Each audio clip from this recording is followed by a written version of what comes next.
But in my head, it's kind of like, honestly, if that were to happen, it's like, awesome. Congratulations. I'm glad that I was able to help you learn these things and kind of achieve that and be able to go out and do that on your own. Us kind of obsessed entrepreneurs set goals and focus crazy on our business, doing the same thing for other areas of life, whether it be, relationships or health or whatever. So it's kind of something that I'm newer to even now. Welcome back to Life Worth Chasing. I'm your host, Chase Maher, and this show is about helping entrepreneurs build their business around their dream lifestyle.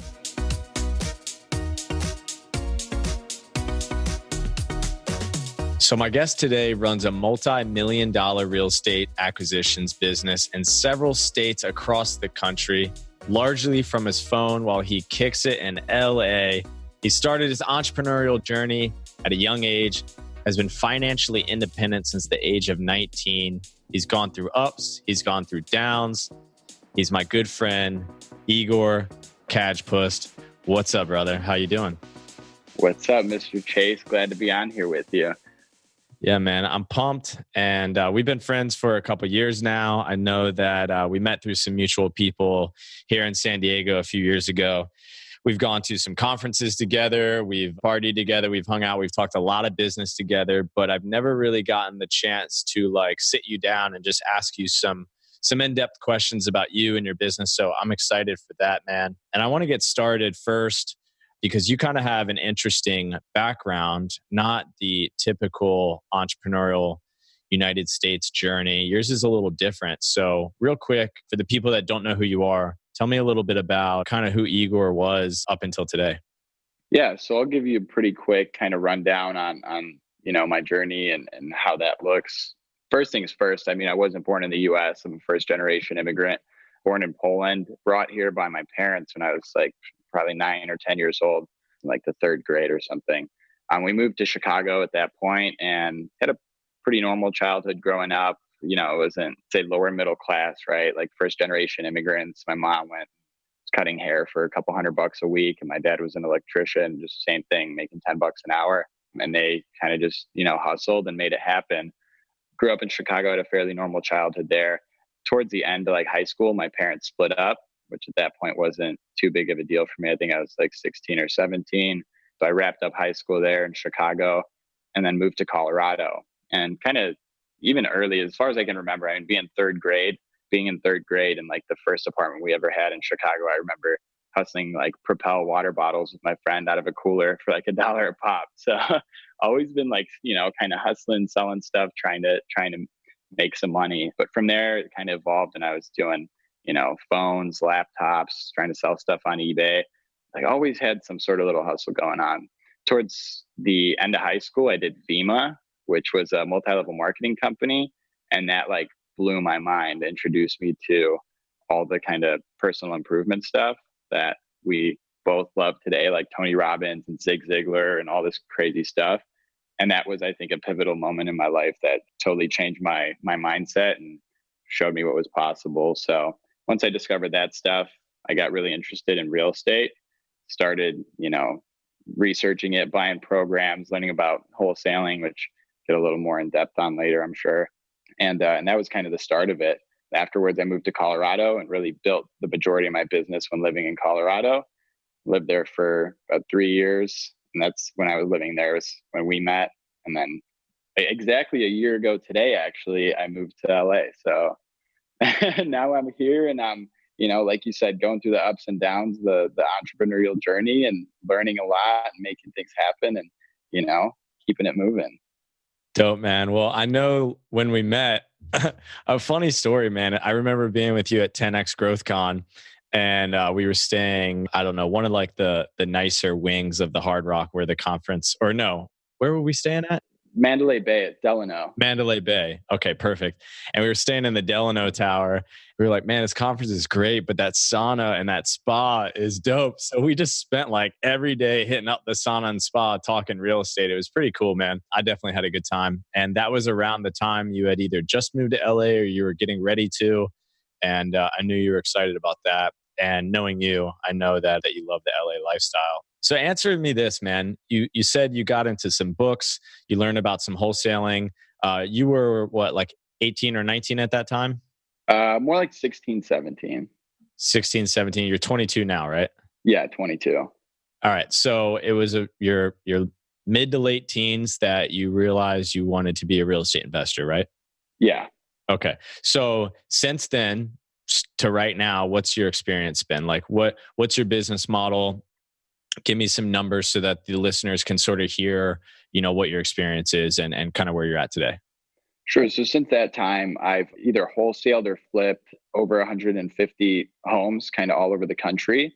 Predominantly for the majority of my career, my skill set and where my value add was acquiring deeply discounted distressed homes. So basically, junker houses, either for other investors or for myself to buy, to fix up, and to make profit from, whether that's, reselling them on the retail market to someone that's going to live there and enjoy the house, or rent it out and make money that way.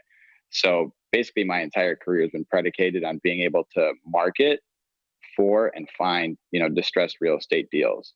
Last year, almost all of our deals were fix and flips that, we'd purchased, taken on financing and fix and flipped ourselves. Last year we purchased 35 single family homes in Florida and in Colorado, making about $1.3 million of profit and another million or so in equity across all those acquisitions. Now kind of wholesaling again, more deals, selling them to other investors, just because where I think we're at in the cycles and the type of financing we utilize being hard money. It's a little bit more risky, what I think is recession coming soon. So kind of always pivoting the model and, switching it up to make it kind of, fit my needs and and help me achieve the goals that I'm trying to achieve. So I don't know if that answers the question. I tried to throw some numbers in there. Yeah, I just want people to know that you're predominantly a single family acquisitions, whether it's wholesaling or fix and flipping. You've been sort of scaling your business to the point where last year it's over $1 million in profit. So let's dive right into it, dude. How do you find your deals and how do you fund your deals? Yeah, man. So almost all of our deals come off market. So I have a small team of guys. I have a little office in Orlando, Florida, and another one in Denver, Colorado, where I have 4 or 5 guys in each office, a couple more in Florida, that are cold calling. So we're calling, people that might have houses that might want to sell them quickly and for cash, right? So I'm calling pre-foreclosures, tax defaults, vacant properties, things that kind of indicate someone might need to sell sooner rather than later and might need to sell for cash at a discount. So majority of our deals are off market and come through our cold calling efforts and a couple other flows that we have, but in general it's all off market. Cool. And before we get into how you finance the deals, I think there's like a big thing happening right now where a lot of acquisitions companies are like outsourcing their cold calling, but you've decided to keep it in-house. And why is that? We had tried outsourcing it. We actually had a partner, which this would have ended up really bad if we continued with it, but it was in Venezuela. So we had a small call center. Well, it wasn't even that small. We had like 20, 30 callers at one point in Venezuela calling and hitting the phones all day. And then we would just have our closers on the ground. And that was okay. But, the management was really tough for us. And I kind of have, a larger vision for the company and thought it would be valuable for me to develop skills like, managing a team, managing a call center and being able to do that in-house. So that's most of the reason why we did it, right? It's a little bit more expensive and there is definitely a learning curve with learning how to manage a team and be a leader. But I think those are essential skills for, for me to develop going forward in my career. So that's why we really focused on keeping it in-house and going through those challenges to be able to reap the benefits later. Not just in real estate. I think all of us fall into the trap of trying to like get to a certain point really fast without developing the skills along the way. And I really like how you brought that up, that you wanted to develop the skills because you and I both know that those skill sets can last forever, whereas that business model might get disrupted eventually, or something like Venezuela might happen where you just lose your call center and you probably won't even know why you lost it. But developing that skill set, you can kind of copy and paste that to multiple business models moving forward. And leadership and marketing are probably two, combined with sales, in my opinion, like 3 of the most important skill sets to learn. So I like how you brought that up. So that actually leads me into my next question, how you manage the deals and the business. So give me a little overview of how you structure your team. Predominantly hard money is what we use. We developed some relationships with kind of smaller hard money lenders. So rather than using companies that do 200 loans a month, we're using Joe and Jill that have $1 million and they lend on our deals kind of deal by deal and are a lot more flexible on terms.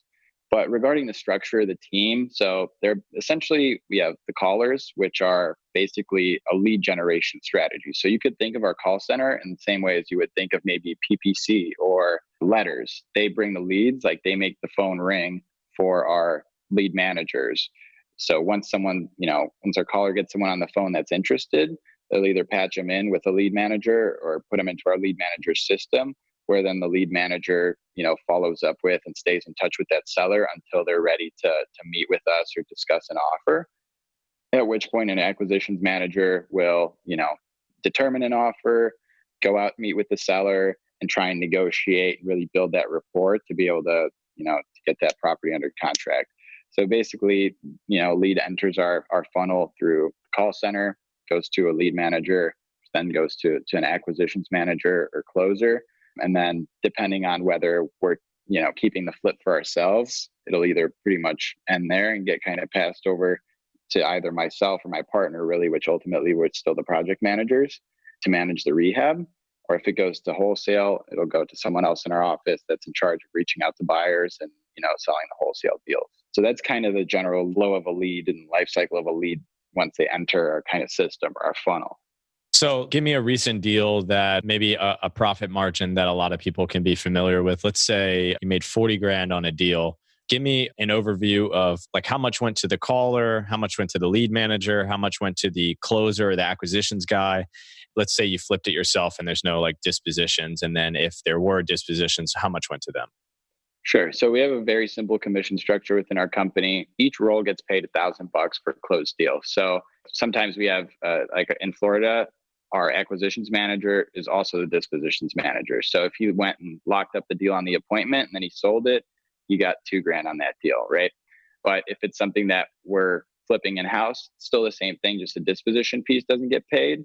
But then there's a bonus, 5% of the net profit gets kind of distributed amongst the whole, whoever touched the lead gets a piece of that bonus. So once we sell it, say it was a 40 grand profit, there's an extra 5,000 once you sell the property that gets divvied up between everybody. Cool. I like that. I like that a lot, actually. Now, you brought up something that the acquisitions guy or gal is the same as the dispositions. And at least in my business, something that I've tried to keep separate are acquisitions and dispositions. It's kind of two different roles, and you kind of run the risk of somebody building the relationships with your buyers and also knowing the relationships with the sellers and how you run things. So you keep that together. Why is that?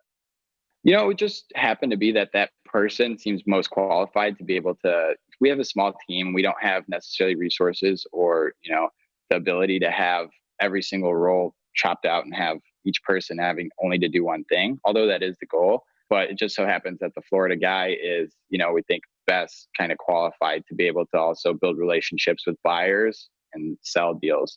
But I totally agree. It's a great point that you brought up. It could definitely, that person now has pretty much all the skills that they need to go out and be able to do the same thing on their own. But in my head, it's kind of like, honestly, if that were to happen, it's like, awesome. Congratulations. I'm glad that I was able to help you learn these things and kind of achieve that and be able to go out and do that on your own.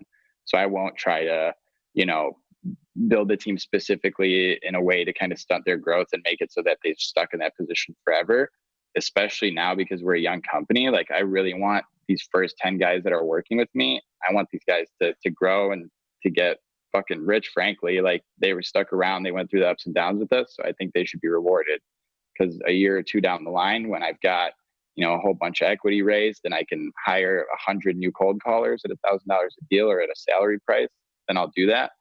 And my, me and my guy will be hanging out on the boat talking about how crazy it was when we were just starting out. So I totally agree with that. And by no means did I mean that we want to ever stunt anybody's growth. I think it was more like You bring up a good point. The team's not there, and in a perfect world, you would have them as separate positions. But I think that I've just heard so many horror stories from other acquisitions businesses where acquisitions and dispositions were the same, and then you build that entire seller lead funnel, you build that entire buyers list, and then they can just take both and walk away with it. But then at that point, you can have NDAs, you can have all kinds of things set up, and you probably should have just hired some more trustworthy people in the beginning. So I see both sides, but I really like and respect your point of view on that. So give me an example. Do you have any funny deals or good deals that you want to sort of share the whole process on? Like what just came to your mind? I see you kind of nodding up and down in the last 6 months or so. I've got a deal that I've been in for, I think, about a year now almost, where it was a deal that, yeah, it was like last April, I think, where we tried to get creative and partner up with the homeowner. So we basically came in, the guy was in foreclosure, and we're like, hey, we'll pay the 25 grand or whatever it is to catch up your back payments, and we'll fix up the property, and then we'll put it on the market and sell it, and we'll get reimbursed what we put into it, and then we'll split the profit. So we're like, cool, that's awesome, sounds great. Be in and out 3 months, 4 months, and it'll be great. So as we're doing that, and we get it caught up, start doing the repairs, and then for 3 or 4 months in, the guy decides to get a divorce, which his wife was obviously involved in the deal, so they both own the house. So that dragged the whole thing out for almost a year in itself. Just had divorce going back and forth with the courts and whatever, and just having to wait and wait and wait. And we just now got it back on the market after we went under contract too, right as they were getting a divorce. It went under contract, and because we went on the market, it was on the market. We got like great offer, we were going to take it, and then they get a divorce, and then boom, that's like something you never expect, right? And then to hold the thing for another year, we just finally got it back on the market. So hopefully that one sells soon. But that was the one I smiled about because that's one that I'm still dealing with. That was a funny one. That's not a deal that we were chatting about when we were at 10X together, because I remember you were like texting a guy that you were partnering up with him on, and it was probably last April. So I wonder if that was the deal. I think it's the same one, man, because that's the only one I've done like that now. I kind of got cold feet about it. I wanted to be able to kind of have that strategy in my tool belt. But after this one, I'm like, screw that, man. I'll just buy the thing. Because I also offered him a cash offer price. I was like, I'll give you $395 for it, and you don't have to worry about it. You walk away now. He's like, about to sign the contract. I'm like, well, hold on. I have another idea. And I tell him the whole pitch, and he's like, let's do it. That's awesome. So it ended up going south. But dude, I think it's the same deal. So moral of the story is like, don't try to get cute on the deal. Just stick with your niche, and because it can sometimes bite you in the ass. I think so. I think that's it. And we'll still do okay on it. I'm still going to make some money. But if I would have done it, if we would have sold it when we were supposed to sell it, I would have made like 90 grand on the deal with 40 invested, 30 invested. So it would have been good. But now it's a lot less than that, right? Because we got a whole year of mortgage payments I'm making for them and just waiting. So totally. All right. Well, tell me about a deal recently where things went a lot better. So we had one, I'll say one of our better flip deals from 2018, actually, was when we sold in 2018, where we made about 140,000 net with basically 5 grand, 10 grand maybe into the deal. We got a property in Denver for 165 grand, put 35 grand into it. And we got a loan for 190, something like that. The hard money guy, again, flexible lender, came in. He was like, dude, you guys have this thing. It's such a bargain. I'll lend you most of the rehab. So we had very little money into it, sold it for 355 in and out of the deal in like 90 days, 100 days, and 150 grand net almost. So that was like a textbook, beautiful deal. And we actually had two like that where we had very little into the deal, and another we made about 130 grand. Just quick and easy, 90-day, 3-4 month turnaround, like dream fix and flip deal, paint carpet, Home Depot kitchen, and it's gone. So those were some really good ones. We had a wholesale deal like last month, closed for 32,000 assignment fee, which was a good one too. So those were always nice. And that one, actually funny on that one, was the wholesale deal. My little brother, who works in the Colorado office as acquisitions, got that deal by texting the lady in Spanish using Google Translate. So these young guys are resourceful, aren't they? Right. That's cool, man. So question, when you put the property on the market, since you're generating a lot of your own leads, who is selling the properties for you? Like, how do you have it structured to list it on the MLS? So we have a relationship with a broker who's also a fix and flipper and kind of friend of mine in Colorado. And we basically sell the properties for 4% all in. So the listing agent's getting 1%, and then the buyer's agent is getting, 3% or whatever, 1.2, 2.8 kind of split, so 4% all in is essentially our commission when we sell.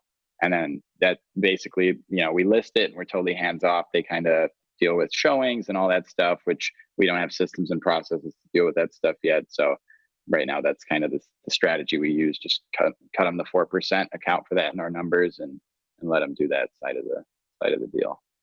Cool. I like that. Yeah, I do something very similar. Okay, so I like to get into a little bit about like the business finances as well as how the owner of the business structures their sort of like payout and personal finances. You don't have to necessarily talk numbers, but I like using percentages. How do you sort of manage like the business finances in terms of what do you allocate towards marketing? What do you allocate towards hard costs, soft costs? And then in terms of your personal life, taking that net profit, like how much are you putting back into the business? Because I think a lot of people get stuck in that like $100,000, $200,000 revenue space because they're just trying to net everything and they can't really scale at that point. And at such a young age, you've done a great job of scaling to break that 7-figure mark. And so tell me a little bit about how you did that. Sure. So always, ever since I started my business, I always thought about like delegating. I almost, because when I started, I had saved up some money, like 20,000, 25,000 from flipping cars and phones and stuff. And I almost actually hired an assistant before I ever closed my first wholesale deal. So I was always kind of in the back of my head, like I need to build a team. And I was all over the Sean Terry 100K wholesaler stuff, and really got drilled into my head early on that I need to build a team and delegate in order to be able to scale. And so that's kind of exactly what I did. In terms of like percentages of, how the money gets divvied up going to marketing, this, that, hard costs are pretty marginal, small expense of ours, being, rent and like dialers and lists. It's probably about 5 to 10% of our revenue goes to that, closer to 5%. And then the rest of the stuff, because of the commission structure that we have, most of the time the guys are only getting paid when they're closing deals or when we're making money. So all of our commissions and expenses like that might come out to 30, 40,000, 50,000 a month. But whenever that number increases, our revenue number increases as well, right? So I kind of want those costs to be as high as possible because that means we're making a bunch of money too. Regarding my personal, regarding distributing net profit back to myself, I don't distribute much. I pretty much reinvest like all my money into my business. And I think that's how I've been able to get to high revenue numbers this early on in my career, is just kind of reinvesting and doubling down the majority of what I make. So I buy properties to keep for myself here and there, and then kind of just hit the American Express everywhere. And when I need to pay it, transfer the money and pay it. And then I'm, just running up the Amex until I have to pay it. So that's kind of how I do it. I just set aside enough money to like, kind of emergency fund, but I really am not focused currently on like, making maximum contributions to my IRA and stashing money under the mattress. I'm just continuing to double down on the business, because for me, the $1,000,000 or whatever that I'm doing now is just the beginning, and I want to keep dumping money into the thing and building it so I can grow that sucker to be a lot bigger. I love it, dude. Scared money don't make money. That's it. All right. So we've been homies, like I said, like 2 or 3 years now. I don't even know. And one thing that I've really appreciated out of you is you're savvy when it comes to business. You're savvy when it comes to scaling your business, but you still like to have fun. Remember at one point you had like a purple Bentley. Not many people can say they had a purple Bentley. And so how do you like manage the stresses and the finances and like the time of a business, but still, and this is very cliche, but still kind of live a life that's like worth motherfucking chasing, bro? Damn, he dropped it.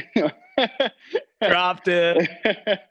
Yeah, man. So tell me, man, how do you put it all together? So that's something that I've kind of been working on and been more conscious of recently, although I've always kind of had fun. I always like to go out and do my thing. But especially when I was younger and kind of earlier in my career, when I was like 19, 20, even 21, just obsessed with my business and literally, focusing only on my business. Like, I still go out and do things and hang out with friends and things like that. But the thing that's on my mind 90% of the time is like, at that point was 100,000 a month, 100,000 a month, 100,000 a month. I need to get to the office. I need to pull this. I need to do this, and just focused on business. More so in the last 6 months, maybe even a year, I've been thinking about like, and setting goals around, relationships that I want to build, personal stuff, like traveling, things like that. Although I always travel and stuff, it was always for business. So now I'm more focused on like, building awesome relationships, great people, creating awesome experiences, and still focusing on the business, but not only focusing on the business. Like I think a lot of entrepreneurs, and you can probably even relate when you were earlier in your career, are just so obsessed with the idea of growing their business that they kind of forget to put attention to other things also. So more recently, just the same way, us kind of obsessed entrepreneurs set goals and focus crazy on our business, doing the same thing for other areas of life, whether it be, relationships or health or whatever. So it's kind of something that I'm newer to even now. I like that. There's a guy that I know, Nicholas Barely. Nicholas introduced me to a guy named Alex Hermazi, who runs like a $50 million a year gym launch. You've heard of him. And Alex was telling us one time that he follows like 2 rules, and it's instead of a work-life balance, him and his entire team, he runs a 185 person team. It's all remote. Everybody works out of their house. Dude, and he's done that in what, 2 years? 20 months. It's fucking insane. Are you going to have him on here? Eventually, yes. I should be seeing him. I'm speaking at Nicholas's event. I'm hoping that Alex is going to be there, and I'll talk to him then. I don't want to just like DM him on Instagram. You know what I mean? Hey, bro, jump on the Yeah. pod. Well, if you listen to this, Mr. Alex Hermazi, get on the podcast. Yeah, man. So he talked about 2 things that I took a lot from, and I want to share with you. The first thing is he doesn't believe in work-life balance. He believes in work-life integration. And so it's like literally walking around and you are your business, and you want your entire team to embody the culture of your business everywhere they go, so that it's not a stress of like balancing work and life, but it's really integrating the 2, and your business becomes your life, but in a healthy way. The other thing that he said is being all the way in or all the way out. And so when you're working, he literally says, fuck the half-ass, like I'm kind of working, I'm kind of watching TV shit. It's like all the way in. And then when you're not working, you're completely shut off and you're in relax mode, you're in recharge mode.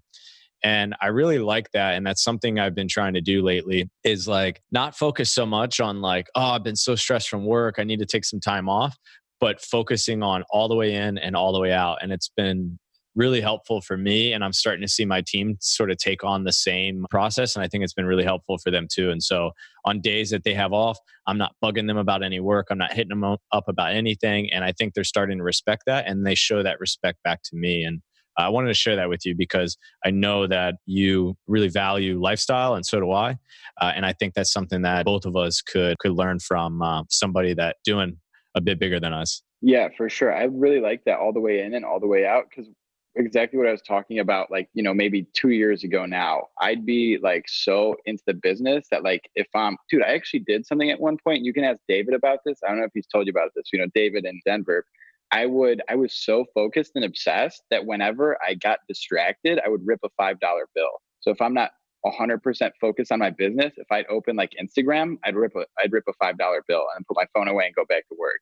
So I literally couldn't relax or like not focus on work, because I'd be like beating myself up that I'm, procrastinating or being lazy. So where now, like over the last few months and being more aware of that stuff, I'll like, hang out by the pool over here and read a book for 2 hours and like not worry about business at all, not even think about it. So I think that's a super, super good point, and something for a lot of people can get something from and kind of live by. All the way in or all the way out. Because again, when you're, halfway, like you're working, you don't feel like working and you're just forcing yourself, ripping money to make yourself work, it's probably not your most productive. So like go take a walk for an hour and come back and you'll do way better work. I really like that. Totally, man. And live in a place like where I live in San Diego, or where Igor lives in LA, where you can go for a walk and enjoy it, man. I love taking walks, dude. It's something that helps me relax. It's something I do a lot of my phone calls while I'm walking. I try to like think through problems while I'm walking. It's super helpful. Yeah, me too. That's something I recently started, because I'm like right by the beach. So I'll just go out of my no shoes, walk out of my apartment, go on the beach and just go for a walk down to like the pier and just think. And like, And I think you can attest to this too, how important the mindset is, and how I personally really think it's all kind of in your head and in your mind. So when you're just walking that, maybe 1 hour and thinking about high level problems, that's an activity that could really, you know, make you a lot more money than grinding out spreadsheets in front of the computer. 100%, dude. 100%. And I think that grinding out spreadsheets, hopefully we're at a point where we can put somebody that enjoys doing that and somebody that's a lot better than me, because I suck. Like this morning, dude, I'm trying to like organize some of my homeowner data, and I'm just like, my brain is bleeding trying to figure it out. And I'm like, I'm just going to put her on this because she's so much better than me at it. And I'm going to go for a walk. I'm right there with you, man. That's things that we learn over time. Like I used to slam Red Bulls and bust out spreadsheets all night, where now like I get the same spreadsheet taken care of in a 30-second text. Like it's awesome. So, besides learning about leverage and learning about delegation, what's one of the biggest mistakes? And besides like doing a deal like you did that you already shared with us, but in terms of like scaling your business, what are some of the, like, what's the biggest mistake that you made in the last year that really hindered the ability for your business to scale? I think honestly, even what we were just talking about in trying to go too hard and take on all the responsibility and like, push and grind so hard to where you're like just forcing it and trying too hard to where it kind of stifles your growth, rather than being able to go kind of hands off and be able to delegate and trust that it's going to get done and focus on the higher level things. Trying to be so involved in making sure everything gets done and just pushing and shoving and grinding can actually hold you back. And I think that's something that maybe not as much, especially towards the end of last year, I really learned to delegate and let go and trust that it'll get done. Especially definitely at the beginning of last year, it was something where I was just pushing and grinding and shoving. And I think it can really stifle your growth rather than, help you and boost you. So I think that's one thing for sure. I agree. And I think it really boils down to like, there's so many people. And dude, I was like this up until probably about 2 years ago, where every dollar that came into the business, I wanted to like keep it and put it in my pocket. And I wanted to hold on to it, or I wanted to buy a property with it. And I didn't want to reinvest it. And I couldn't break through that like low 6-figure margin because I wasn't fueling my business. And what I realized over time was speaking to people like you, speaking to other people that are running businesses larger than mine, is you have to reinvest and like make it automatic. Like don't make it so that you have to think about how much to reinvest back into the business. Make it as automatic as possible so that you don't get caught on that edge, teeter-tottering, should you or should you not. It's automatic, track the ROI. And if you're getting a multiple on that money, then keep investing it. So Igor, I think we all have like a bit of a zone of genius where we're really good at it. It's something we're a natural at, a skill set that we covet and people benefit from us helping them with it. What do you think is like your zone of genius? Dude, I think it's being able to see kind of ahead of the curve and put together somewhat of a plan to make that happen. And this is something, again, I learned kind of towards that end of last year, where I really began to delegate a lot more stuff. And I actually established clearly with my partner, like, I'm the visionary. I'm going to think of the stuff that we need to do, and I'll help you, give you the tools to make sure we can do that. But I need you to be able to execute on that for me. And I need to be able to trust that you'll be able to do that. Right. So I think for me, and I see this even when I'm talking with people and friends of mine that are in business, they'll pose a problem to me that they're having in their business. And I'll just instantly just comes to my head, like seeing around the corner and being able to think of like, okay, this is exactly what you need to do. This is how you need to do it. Put this person here, get these 3 things done, and then boom. Right. So I think that's where my strength really lies. And a weakness of mine is the implementation of that. So I'll come up with a sick plan and write out 3 pages on a notepad of exactly what I need to do over the next 6 months to do, to achieve X. But then, at the end of week 3, I'm like, fuck, like it's getting harder and harder to continue just grinding out kind of the dirty work and the day-to-day stuff. So I think honestly, one of my strongest skill sets and what's going to benefit me the most in my life long term is just my ability to be able to think big and just see a vision and be able to put together a plan to go ahead and execute on that vision. I really think that's my super strong suit. I like that. Very cool.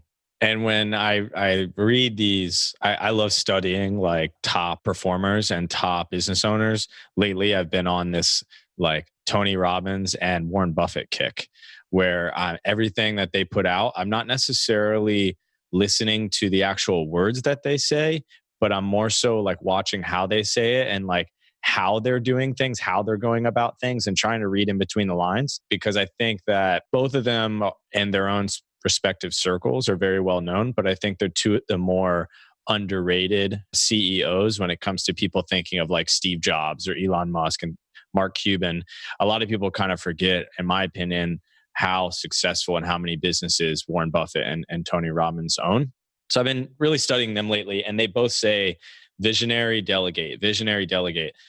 And so if I were to ask you, like, how have you sort of honed in on being able to be the visionary? How do you decide like what to leverage? And do you have like a process behind that? Yeah, I think honestly, I don't think that it's something you can learn. I don't think you could be like, hey, I'm gonna, put this system and process in place and this is gonna make me an awesome visionary. I think it's just something naturally ever since I started on this journey, like when I was 17 in FEMA or whatever, and just starting out in real estate, I was like just thinking so big picture and putting everything like, writing out all the goals, right now what I need to do to hit this, that, and the other. And just naturally, ever since I can remember, that's kind of been my strong suit. So I don't know that I have a system and a process to do that stuff. And I'm still fairly newer to me, that whole concept.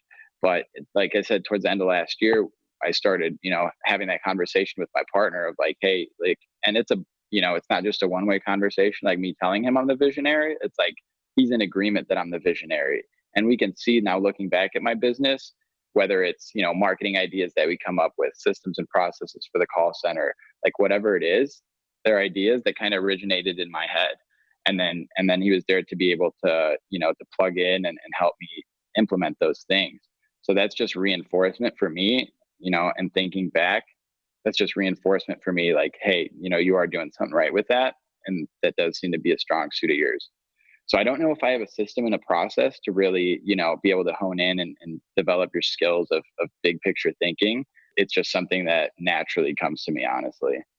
Well, I mean, it sounds like your system and process is creating the vision and then having your partner in this case be the implementer and putting it together and really just trusting him. So the power of having good people on your team, and if it's not a partner, the power of hiring somebody that can be that implementer, that delegator and sort of oversee things. And they're two completely different skill sets. I couldn't agree more. Usually the people that are great visionaries are not good implementers, and the people that are great implementers or another common term is worker bee. Usually they sort of lack more in the visionary department. So we've kind of gone through a lot here. We've gone through quite a bit on your business. We've gone through how you're a visionary. Would you say that being that visionary has kind of been like the secret to your success so far? I think so, man, because I'm a big believer in like the mindset stuff and the law of attraction and all these things. And I've just always thought big picture. And I think that's majority of the reason that I've been able to, achieve things that I've achieved, is just kind of putting it out there, thinking big, and, trying to figure out all the other pieces to put it together and make it happen. I would attribute like all my success to my visionary kind of abilities and what comes to me naturally, just being able to think big and listen to what the universe is telling me to do and put it down on paper and put it into a process. Yeah, on some Game of Thrones shit, man. You're over here like eyes rolling in the back of your head, seeing the future. Like, we need to get the foreclosure list. We're running out of time. Yeah, totally. So if we're thinking big picture, I love playing the long game. I love thinking long term. And I think real estate is a great business to think long term. It's a very difficult get rich quick business. Where are you going in the future? Like, what's the long term plan for you and for your business? Yeah, man. So I really love real estate, and I want to continue doing a lot of stuff in real estate, continuing to develop our acquisitions business. And I want to really build that into a larger business where we're able to serve retail customers as well, and really breathe some air into the kind of traditional real estate sales process and bring it into the 21st century, implementing technologies and processes to make it a lot easier for homeowners to be able to, buy and sell their home. That's kind of one thing that I have and one grand vision. But really, where I see myself 10, 20 years down the line is kind of having my fingers in a lot of different businesses, playing that visionary role and having strategic partnerships with operators and with, like you put it, worker bees that can implement the things that, that I kind of think of. And I think that spans further than just real estate. I love real estate, want to continue doing it. be it on that acquisition side. I want to do a lot more development. I want to build high rises. I want to do all that cool stuff. But I think that my skills also carry over to, maybe Aunt Susan's Bakery and building a huge franchise business out of it and making it something awesome, or, whatever it may be. So I really think 10, 20 years down the line, to be it strategic partnerships across various industries with awesome partners and just building a crazy, awesome empire of companies that I can kind of run well while also enjoying my life and, hanging out at the spa with you at Delano or hanging out on a boat or whatever it may be. So that's the vision. We need to go to Bali together too, man. There's kind of like this movement over there where people are getting these Airbnb properties and making a killing. So that could be something else we could talk about in the future. And I know we've talked in the past about doing some traveling together. So give me one actionable tip. Somebody's listening to this podcast. They're 19 or 20 years old, or they might even be 25 or 26. And they're like, dude, that guy Igor's got such a big vision. He runs a 7-figure real estate business. Like, how did he get there? What's like the number one actionable tip that right when they hang up or right when they get off this podcast and we finish, they should implement right away? Honestly, man, because I'm a big mindset guy, I'm going to say, go and read a book. Go and read a book and implement it. And I'll say, because this is one that had a good impact on me recently, it's Secrets of the Millionaire Mind by T. Harv Eker. I don't know if that's one you've read, but it's kind of back to the basics of just mindset and big picture thinking and really thinking, getting out of the, middle class or kind of regular way of thinking and being able to just blow up your mindset and think big and achieve your wildest dreams. So that's a great book that can inspire a lot of people, and it can also give you some actionable things to start doing like today to get you on the right track, kind of get you going, point you in the right direction into what to do next to achieve whatever it is you want to achieve. That was actually going to be my next question, is some resources or people that you follow or books that you recommend. And so you mentioned Secrets of the Millionaire Mind. Is there any other book that's had a big impact on you? Totally. So Think and Grow Rich is a huge one, and that's a classic, obviously, again, because I'm a big mindset and law of attraction guy. But a practical one, especially because I think a lot of your audience, and especially on this episode, is real estate, kind of is interested in real estate. So Millionaire Real Estate Investor by Gary Keller is a great book, especially for people that are, really interested in real estate and building wealth in real estate long term. So I think that gives a good kind of diverse selection there between high level thinking, visionary, mindset stuff, and also very practical technical knowledge coming from Gary Keller, which is, started, Keller Williams, one of the largest brokerages in the world, is a great book with a lot of technical knowledge that can help people that start in real estate. Absolutely. And I used to be at Keller Williams. In fact, I was there when we first met. I can definitely tell you that Gary Keller is a big time visionary, and he's got that kind of Steve Jobs thing going for him. It's pretty cool to watch him speak, watch how he speaks, watch what he says, and then how he leverages and delegates and puts the operators in process to really run it for him. All right, Igor, where can people find you? I know that you enjoy your Instagram. Is there anywhere else? Or if you want to go ahead and shout out what your Instagram tag is? Sure. My Instagram is Who Is Cash. That's WHOISKAJ. Shoot me a follow on there. And if there's anything that I could help you guys with, any of the listeners, feel free to shoot me a DM. I usually try to be pretty responsive with that stuff, and that's usually the best way to get in touch with me. Dope. All right, Kaj, I appreciate it, bro. Thank you very much for jumping on the show on Life Worth Chasing. And I know that I'll talk to you soon, my friend. Yes, sir. Thanks so much, Chase. It's been a pleasure. I'm glad to be on here as one of the first guests. Can't wait to see you keep growing this thing. Yeah, dog. Thanks for listening to Life Worth Chasing with me, your host, Chase Maher. If you like the show, smash that subscribe button. Leave me a rate and review. You know what? Screenshot the show, share it on Instagram, tag me at I am Chase Maher, and I'll repost it. There's hundreds of thousands of podcasts out there, and you've made the decision to listen to mine, which is so cool. I'll see you on the next show.